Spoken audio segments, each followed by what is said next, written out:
Hari ini saya mau bicara tentang loving God. Ya, itu tema kita. Tadi udah disampaikan oleh Pastor Timotius Arifin bahwa mengasihi Tuhan, loving God is to do the will of God. Ya, melakukan kehendak Tuhan, perintah-perintahnya. Ya, ini keluarga saya, ya. Keluarga saya diberkati dengan satu istri yang luar biasa, Caroline namanya, pemain keyboard gitu. Dan 3 anak ya, Charlene yang paling besar, Jason and Princeton umur 8 tahun. Tadi yang main bass jago banget tuh kayaknya tadi. Namanya siapa tuh Pak? Udah gak ada nih ya? Ya, saya juga main bass saudaraku. Jadi waktu kami melayani di Manyar, waktu itu Betani Manyar, zaman waktu kami masih muda. Dulu pernah muda ya. Waktu pernah muda. Di situ saya main bass tuh kayak tadi saya main bass. Pertama kali saya datang, yang Caroline ini dia main keyboard gitu kan. Dia udah lebih jago, main bagus sekali dan cantik sekali saudaraku ya. Cinta Tuhan lagi. Habis itu saya tuh GR karena dia suka noleh saya saudaraku. Dia lihat lirik-lirik gitu sambil senyum-senyum. Wah saya pikir mungkin dia suka sama saya gitu kan. Ketika selesai ibadah saya baru tahu ya ternyata karena saya main bassnya tuh salah-salah saudaraku chordnya. Tapi akhirnya dia kawin, saya nikahi saudaraku ya. Jadi tidak pernah menyerah ya. Loving God, loving your wife. Kita baca ayatnya. 1, 2, 3. Ulangan 10 ayat 12. 1, 2, 3. Maka Israel, apakah padamu oleh Tuhan Allahmu selain dari takut akan Tuhan Allahmu, hidup menurut segala jalan yang ditunjukkannya, mengasihi Dia, beribadah kepada Tuhan Allahmu dengan segenap hatimu, dengan segenap jiwamu. Wow. Hari ini kita akan bicara tentang loving God, mengasihi Tuhan. Siapa yang mengasihi Tuhan di tempat? Siapa yang mengasihi pasangannya? Siapa yang mengasihi anak-anaknya? Siapa yang mengasihi gereja Tuhan? Haleluya, berikan tepuk tangan yang meriah. Saya walaupun sudah pindah ke Amerika, saya bangga jadi orang Indonesia, saudaraku ya. Apalagi waktu saya nonton G20 di Bali, waduh keren banget ya. Siapa yang bangga kita punya Presiden Jokowi? Bukan kampanye ya, udah nggak bisa kan. Tapi saya tuh bangga dengan orang Indonesia, apalagi terutama generasi muda. Saya dengar ada anak tukang beca dari Sidoarjo, saudaraku ya, dekat Surabaya situ. Dia itu berhasil membuat persilangan antara tanaman tebu, tanaman pisang dan tanaman kelapa, saudaraku. Dia kasih nama kolak. Canda ya. Tapi yang lebih hebat lagi tuh, ada anak dari Singaraja, saudaraku. Masih SMP, temukan bahan pangan masa depan. Beras dalam bentuk cair, saudaraku. Namanya beras kencur. Udah ya. Waktunya cuma 25 menit. Kita bahasa hari ini saya mau bicara tentang loving God. Bagaimana kita mengasihi Tuhan melalui sebuah cerita hidup seorang wanita yang namanya perempuan Sunem. Ada berapa banyak perempuan-perempuan yang mengasihi Tuhan di sini? Ya, jemaat kami itu 70% wanita. 75% wanita. Tante-tante jago masak, yang setia. Waduh, pokoknya saya jadi gemuk karena mereka ya.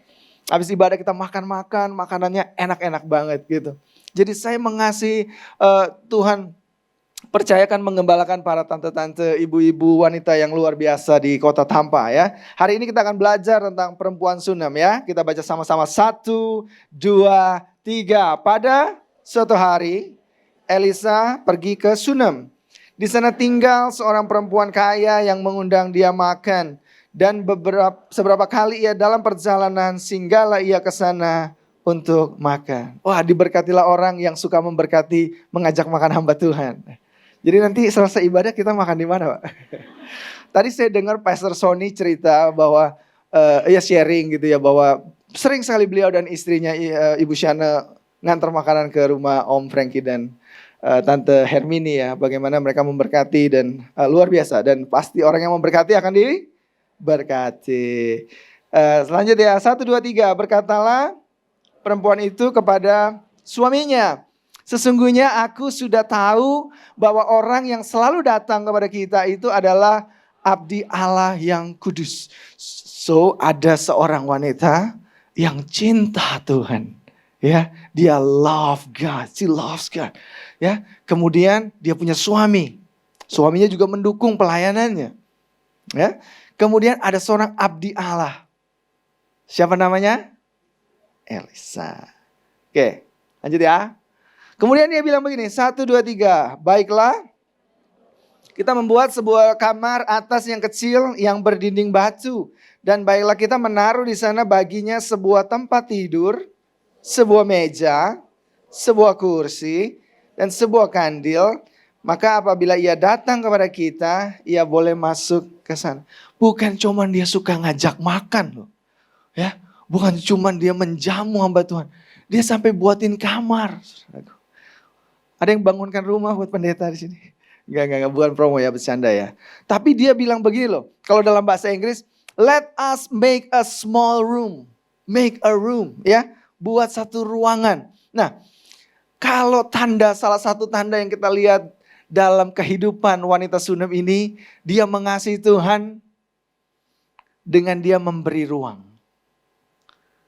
She makes a room. Dia memberi ruang bukan cuma di rumahnya. Dia beri ruang dalam hatinya. Di dalam kehidupannya.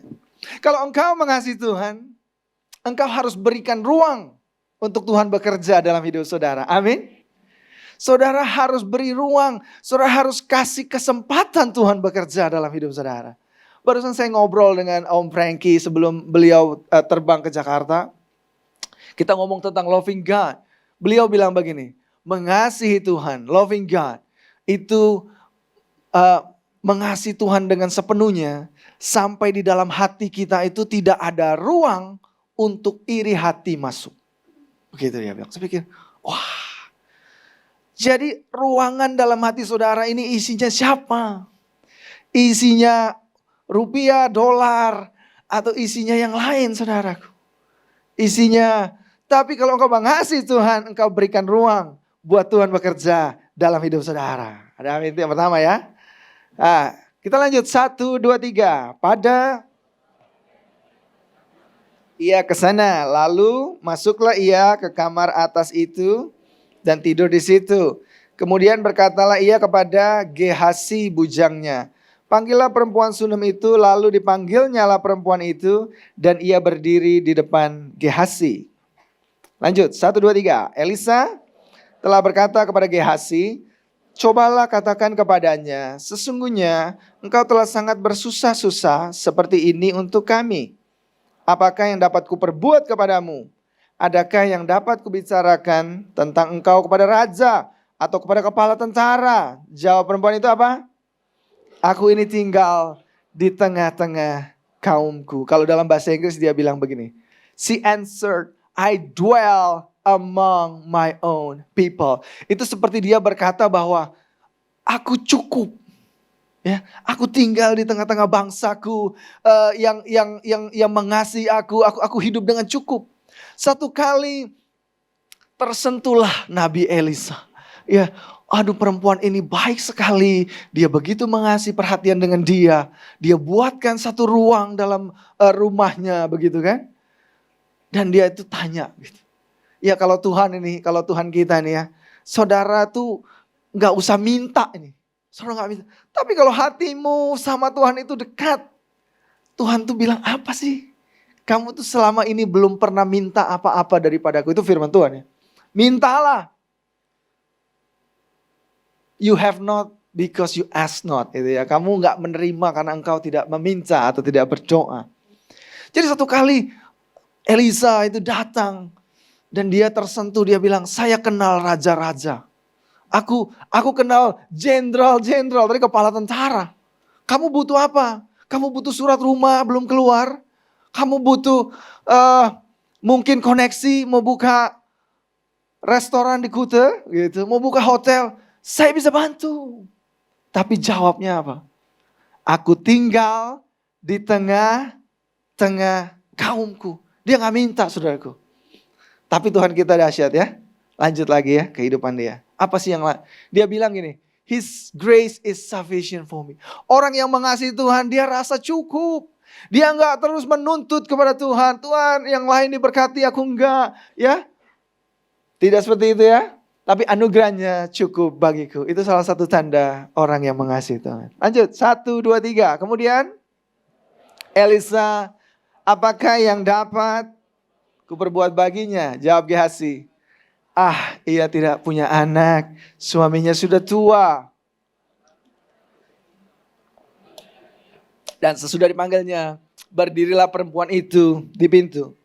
Lanjut ya, 1, 2, 3. Berkatalah Elisa, pada waktu seperti ini juga tahun depan, engkau ini akan menggendong seorang anak laki-laki lagi, saudaraku ya. Dia langsung bilang gendernya, tetapi jawab perempuan itu, janganlah tuanku ya abdi Allah, janganlah berdusta kepada hambamu ini. Dia bilang dia itu enggak minta, saudaraku. Jangan berikan aku pengharapan yang kosong. Dia bahkan enggak berani percaya, saudaraku. Seakan-akan dia berkata begini, help my unbelief. Tetap salah satu contoh ya, salah satu tanda bahwa dia mengasihi Tuhan. Dia tetap berkata, kita tetap berkata, tetap beriman di dalam ketidakpercayaan, saudara. Apa yang saudara alami saya nggak tahu. Apa yang kau hadapi kehidupanmu saya nggak tahu. Mungkin Pastor Sony nggak tahu, saudara. Tapi Tuhan tahu. Amin. Dan dia yang sanggup menolong saya dan saudara. Ada satu cerita di dalam Markus ya. Dikatakan ini.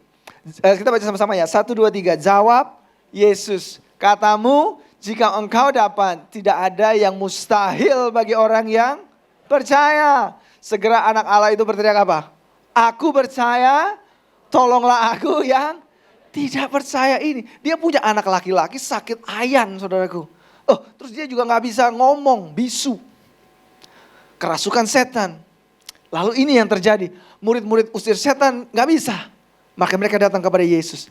Tapi yang saya mau cerita kepada saudara, yang saya mau katakan, I believe, help my unbelief. Kayaknya aneh, saudara. Aku percaya, tapi tolong ketidakpercayaanku.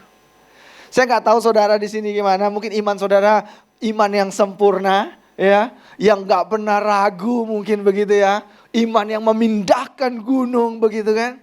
Tapi mohon maaf saudaraku. Jujur saya dalam kehidupan saya mengiring Tuhan. Ada kalanya titik di mana saya bingung, saudara. Saya percaya Tuhan bisa bantu. Tapi kapan Tuhan tolong saya? Sudah bertahun-tahun mungkin kita berdoa untuk seorang yang bertobat. Mungkin istri, suami kita, mungkin orang tua kita. Tapi belum dijawab. Sudah bertahun-tahun kau berdoa buat kesehatanmu mungkin. Kesehatan orang yang kau kasihi. Tuhan belum jawab. Maka doa saya, tolonglah aku yang tidak percaya ini. Aku percaya, tapi tolong ketidakpercayaan. Mengasihi Tuhan artinya bukan saudara tidak selalu imanmu yang on top of the mountain gitu ya. Yang selalu terbaik. Kadang engkau ada di bawah. Kadang engkau ragu. Gak apa-apa. Gak apa-apa. Tuhan kita bukan cari orang yang sempurna kok. Amin. Karena kalau dia cari orang yang sempurna gak akan dapat saudaraku. Ya. Tapi Tuhan kita mengasihi kita. Terlebih dulu mengasihi kita. Sehingga kita mengasihi dia. Amin. Sehingga dia berkata bahwa Tuhan di tengah ketidakpercayaanku aku tetap beriman. Itu tanda orang percaya. Tanda orang mengasihi Tuhan. Haleluya. Berikan tepuk tangan yang meriah buat Yesus. Haleluya. Kemudian apa yang terjadi? Dia gak minta anak. Tapi ini yang terjadi. Tuhan itu pembuat mujizat. 1, 2, 3. Mengandunglah perempuan itu lalu melahirkan seorang anak laki-laki pada waktu seperti itu juga pada tahun berikutnya. Seperti yang dikatakan Elisa kepadanya ya. Ketika itu dia happy sekali punya anak saudaraku ya. Dia punya anak dia yang dia gak pernah mimpi. Ada berapa banyak di sini saya mau tanya nih ya. Engkau rasa Tuhan begitu baik dalam hidup saudara. Apa yang engkau pernah minta malah Tuhan sediakan buat saudara. Ada boleh saya lihat berapa tangan-tangan? Bahwa Tuhan begitu baik. Apa yang kita gak pernah bayangkan itu yang Tuhan sediakan buat saudara dan saya. Amin. Amin. Tapi saudara, loving God, mengasihi Tuhan, bukan berarti saudara bebas dari masalah. Mengasihi Tuhan, melekat kepada Tuhan. Bukan jaminan, Tuhan gak pernah janji bahwa saudara akan tidak ada kesakitan atau kesedihan atau tragedi dalam hidup saudara. Perempuan Sunam yang mengasihi Tuhan ini, dia berkata, satu kali terjadilah tragedi, saudaraku. Ketika tragedi menghantam, when tragedy strikes. Kita baca 1, 2, 3. Setelah anak itu menjadi besar, pada suatu hari keluarlah ia mendapatkan ayahnya di antara penyabit-penyabit gandum. Tiba-tiba menjeritlah ia kepada ayahnya. Aduh, kepalaku, kepalaku. Lalu kata ayahnya kepada seorang bujang, angkatlah dia dan bawa kepada ibunya. Diangkatnya lah dia, dibawanya pulang kepada ibunya. Duduklah ia di pangkuan ibunya sampai tengah hari. Tapi sesudah itu matilah dia. Dia gak pernah minta punya anak. Elisa dipakai Tuhan untuk memberi dia anak. Tapi anaknya diambil lagi.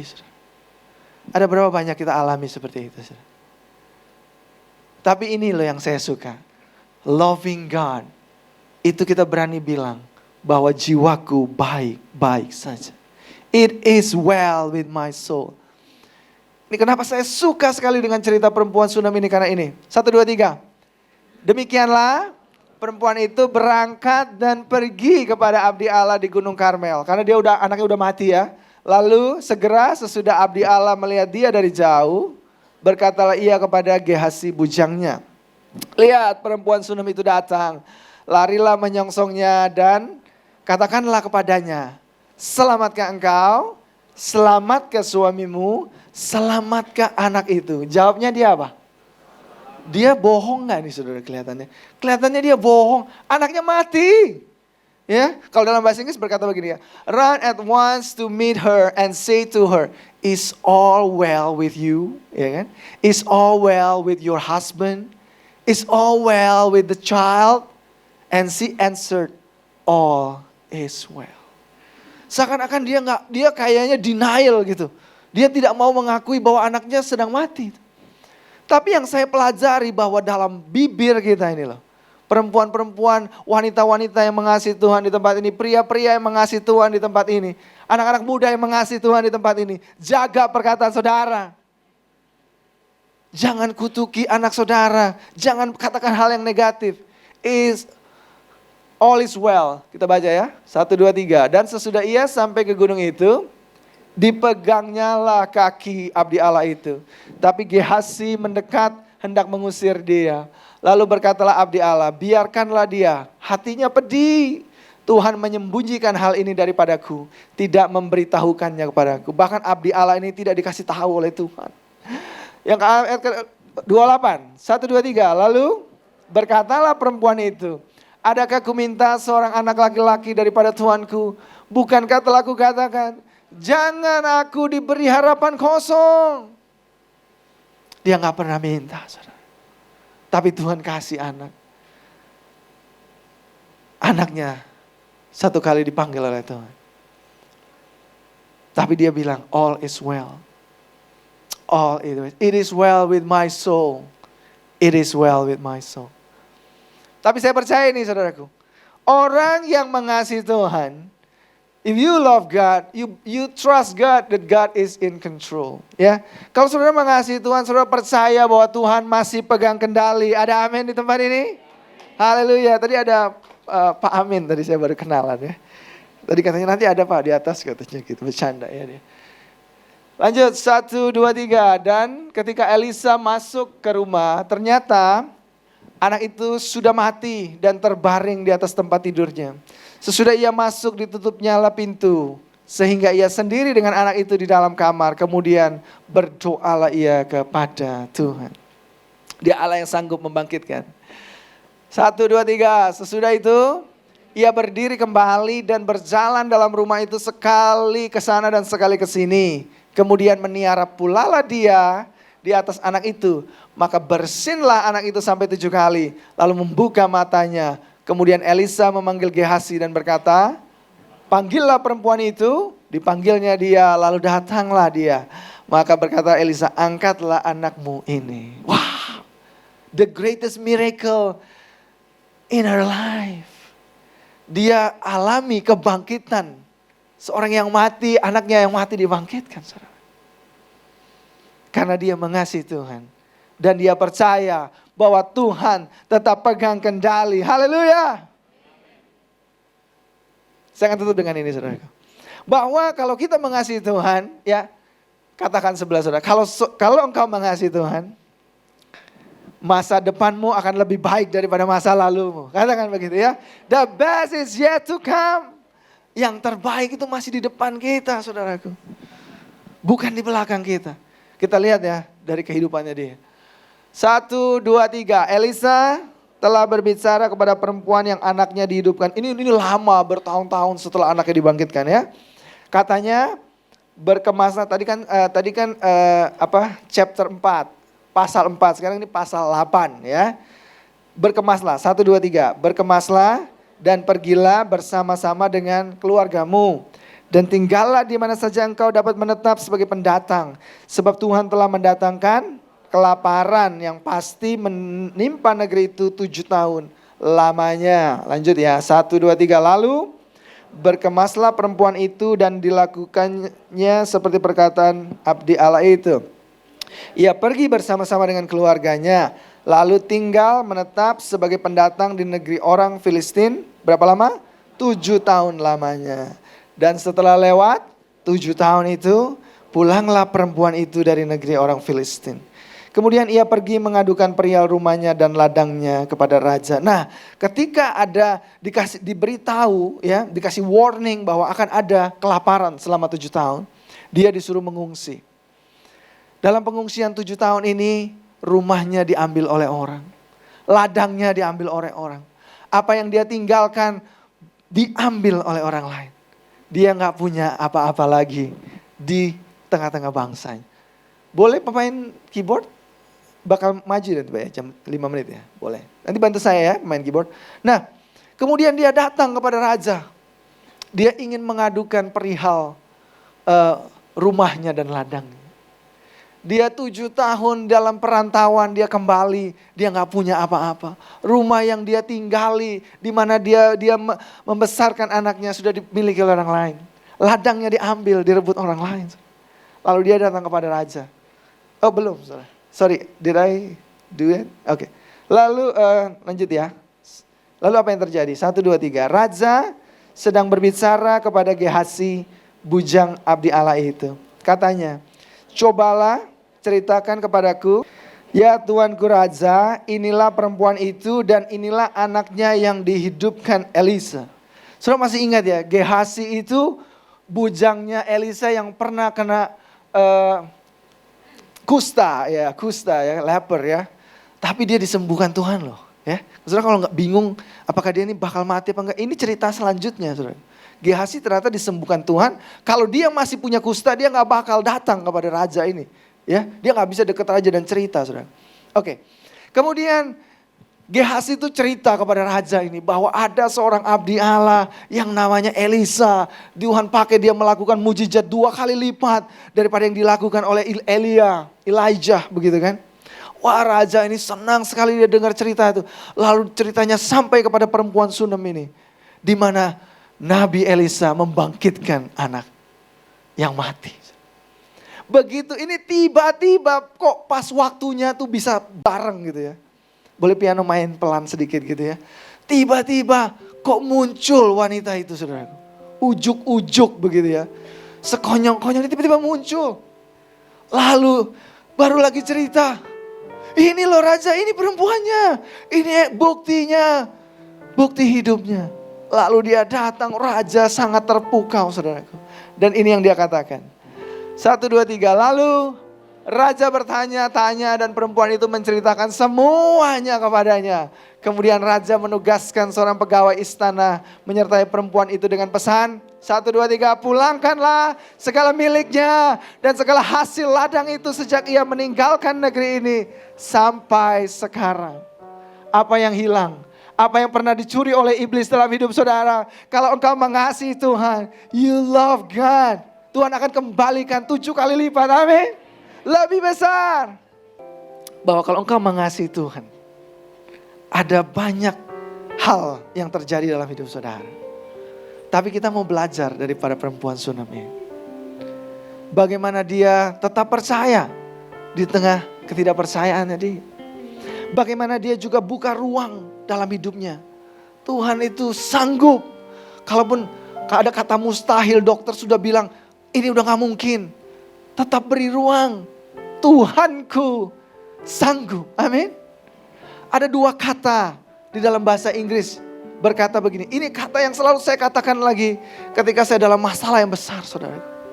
Katanya begini, but God, tetapi Tuhan. Kalau 2 kata ini saudara tambahkan kepada semua masalah yang saudara lalui, saudara akan tetap dapatkan pengharapan di dalam Tuhan. Ketika dokter bilang, kamu kena cancer, waktumu tinggal 3 bulan. Tetapi Tuhan, but God can heal me. Tetapi Tuhan bisa menyembuhkan saya. Ketika saudara dalam kebangkrutan, saudara mau disita, tetapi saudara bilang, tetapi Tuhan sanggup memberkati aku sesuai dengan kekayaan dan kemuliaannya. Kalau dalam kelemahan saudara, dalam pergumulanmu yang berat, saudara masih bisa berkata, I can do all things through Christ who give me strength. Segala perkara dapat kutanggung di dalam Dia yang memberikan kekuatan kepadaku. Haleluya.